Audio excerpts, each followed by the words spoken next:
আবারও যুদ্ধের দ্বারপ্রান্তে যুক্তরাষ্ট্র ইরানের সাথে যুদ্ধবিরতি শেষ করার ঘোষণা দিয়েছেন মার্কিন প্রেসিডেন্ট ডোনাল্ড ট্রাম্প। দাবি করেছেন তাদের সাথে আর কোনো চুক্তি করতে চান না তিনি।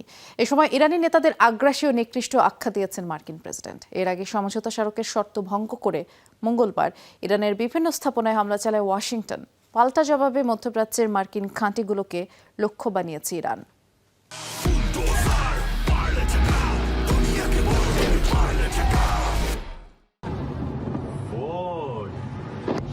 সমঝোতা স্মারকের আওতায় যখন চলছে যুদ্ধবিরতি, তখন নতুন করে আরও একবার সংঘাতে জড়ায় যুক্তরাষ্ট্র ইরান। মঙ্গলবার রাতে দফায় দফায় বিস্ফোরণে কেঁপে ওঠে ইরানের বন্দরনগরী সিরিক, বন্দর আব্বাস ও কেশম দ্বীপ।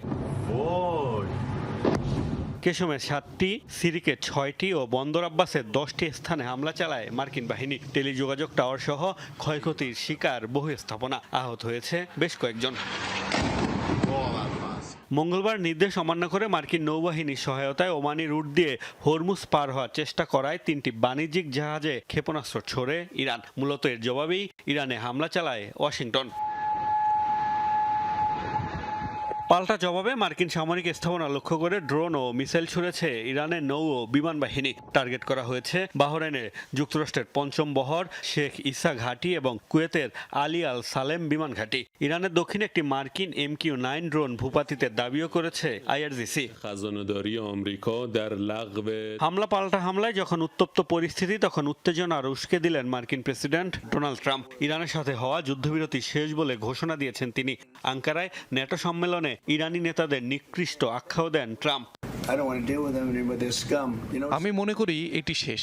আমি ইরানিদের সঙ্গে আর চুক্তি করতে চাই না। তারা নিকৃষ্ট ও মিথ্যাবাদী। তাদের সাথে চুক্তি মানে সময় নষ্ট করা। তাদের নেতারা ক্যান্সার, এবং সেই ক্যান্সার শুরুতেই কেটে ফেলতে হবে, তা আপনারা জানেন। ইরানের বিরুদ্ধে সমঝোতা স্মারকের শর্তগুলোকে সংবাদ মাধ্যমে ভুলভাবে উপস্থাপনের অভিযোগ তুলেছেন ট্রাম্প। তার দাবি, তেহরান পারমাণবিক অস্ত্র তৈরি না করার বিষয়ে একমত হলেও এখন দাবি করে যে এ বিষয়ে কোনো কথাই হয়নি। এ সময় ইরান যুদ্ধে সহায়তা না করায় ন্যাটোর সমালোচনাও করেন তিনি। মোস্তফা মাহমুদ, যমুনা নিউজ।